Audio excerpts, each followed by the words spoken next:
এই যে তোমরা দুজন কি করছো? কাকন কি করছো? মা খেলা করছো?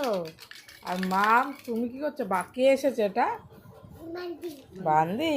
বান্দিকে একটু আদর করে দাও। বাবা বাবা আদর করে দিল। দেখো ওরা দুজন মিলে খেলা করছে। ওই যে মেয়ের ভাইয়ের সাথে এসেছে, খেলা করছে।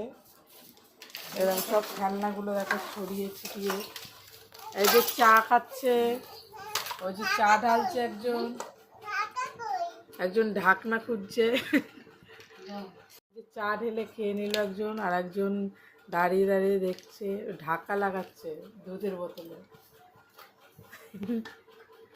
দেখো তোমরা খেলেছো ছোটবেলায় রান্নাবাটি, ওই দেখো একজন চা বাবা টেনে টেনে খাচ্ছে। হ্যাঁ আবার মশা মারছে। কখন তুমি চা খেয়েছো? কেমন করে চা খেতে দেখি দাও। চা খাও তাহলে তোমাকে ফটোটা তুলবে, আমি চলে যাই না। ওই যে কাকনু চা খাচ্ছে, বা ওই মাও চা খাচ্ছে, বান্দি দুই বান্দি চা খাচ্ছে বসে বসে। সন্ধেবেলা তো, শীতের সন্ধে তো, হালকা হালকা ঠান্ডা পড়েছে। বা চা